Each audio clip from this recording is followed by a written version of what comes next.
ఆంధ్రప్రదేశ్లో రైల్వే అధికారులను CBI arrest చేయడం కలకలం రేపింది. అవినీతి కేసులో Guntakal divisional railway manager Vineet Singh ను సీబీఐ అధికారులు అరెస్టు చేశారు. కడప జిల్లాకు చెందిన రైల్వే కాంట్రాక్టర్ నుంచి రైల్వే అధికారులు లంచం డిమాండ్ చేశారు. దీంతో కాంట్రాక్టర్ రమేష్ రెడ్డి సీబీఐ అధికారులకు ఫిర్యాదు చేశారు.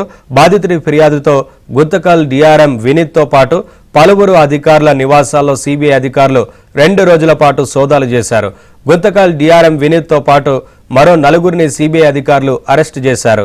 డివిజన్ పరిధిలోని జరిగిన పలు కాంట్రాక్టు పనుల వ్యవహారంలో కోట్ల రూపాయల అవినీతికి పాల్పడినట్లు సీబీఐ అధికారులు గుర్తించారు.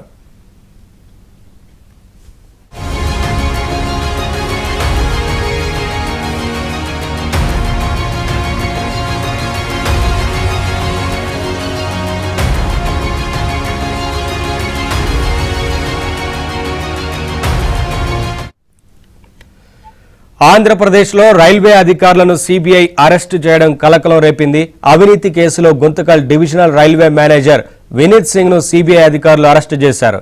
అప్డేట్స్ మా కరెస్పాండెంట్ సురేష్ అందిస్తారు. సురేష్, ఈ కేసుకు సంబంధించి సీబీఐ విచారణకు సంబంధించి ఏంటి వివరాలు? గుంతకల్ రైల్వే డివిజన్ కార్యాలయంలో సీబీఐ అధికారులు 3 రోజుల పాటు తనిఖీలు నిర్వహించారు. అయితే రైల్వే కాంట్రాక్టర్ నుంచి లంచం తీసుకుంటుండగా రెడ్ హ్యాండెడ్ గా సిబిఐ అధికారులు ఒక రైల్వే అధికారిని రెడ్ హ్యాండెడ్ గా పట్టుకున్నారు. అయితే కాంట్రాక్టర్ నుంచి లంచం తీసుకుంటున్నారంటూ ఒక ప్రముఖ కాంట్రాక్టర్ సిబిఐ అధికారులకు ఫిర్యాదు చేశారు. ఫిర్యాదు మేరకు సిబిఐ అధికారులు వల్లపన్ని ఒక రైల్వే అధికారిని అదుపులోకి తీసుకున్నారు. అదుపులోకి తీసుకోవడంతో పాటు 3 రోజుల పాటు అదుపులోకి తీసుకుని ప్రశ్నించారు. అయితే దీంట్లో ఏదైతే లంచం తీసుకున్న వ్యవహారంలో కీలక అధికారుల ప్రమేయం ఉందంటూ కూడా సిబిఐ అధికారులకు సమాచారం అందింది. అందులో భాగంగా రైల్వే డిఆర్ఎం తో పాటు ఇతర ఉన్నతాధికారులందరినీ కూడా అదుపులోకి తీసుకుని ప్రశ్నించారు.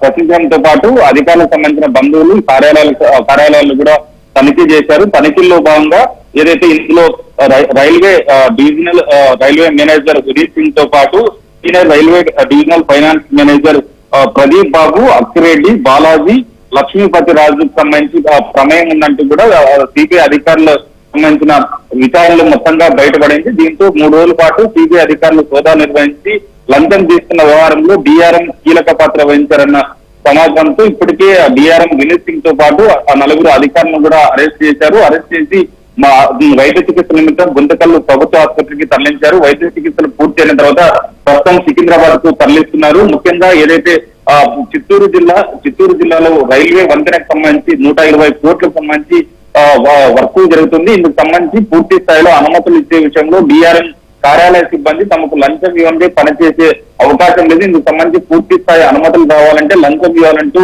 కాంట్రాక్టర్ పైన ఒత్తిడి తీసుకొచ్చారు. అయితే కాంట్రాక్టర్ తన పెద్ద మొత్తంలో లంచం ఇవ్వలేనంటూ కూడా రైల్వే అధికారుల దృష్టికి తీసుకెళ్లారు. అయితే ఎటువంటి పరిస్థితుల్లోనూ అక్కడ సంబంధించిన వంతెనకు సంబంధించిన పనులు చేపట్టాలంటే తమకు లంచం ఇవ్వాల్సిందే, కొంత పర్సెంటేజ్ ఇచ్చిన తర్వాతే తాము వర్క్ చేయిస్తామంటూ కూడా చెప్పారు. అందుకు సంబంధించి 5 లక్షల రూపాయలు నేరుగా ఇస్తుండగా కూడా సిబిఐ అధికారులు వల్లపన్ని పట్టుకున్నారు. కట్టుకోవడంతో పాటు ఇందుకు సంబంధించి పూర్తి స్థాయిలో 3 రోజుల పాటు సోదాలు నిర్వహించి కీలకంగా వివరించిన డిఆర్ఎం తో పాటు ఇతర అధికారులను కూడా అరెస్ట్ చేశారు. ప్రస్తుతం సికింద్రాబాద్ తరలిస్తున్న పరిస్థితి కనిపిస్తుంది. పూర్తిగా ఏదైతే 3 రోజుల పాటు సిబిఐ అధికారులు డిఆర్ఎం కార్యాలయంతో పాటు గుంతకల్ రైల్వే డివిజన్ లో జరిగిన పనులపైన తనిఖీలు చేపట్టడంతో ఆ శాఖలో కూడా పూర్తి స్థాయిలో కలకలం ఏర్పడిందని చెప్పవచ్చు. నవీన్.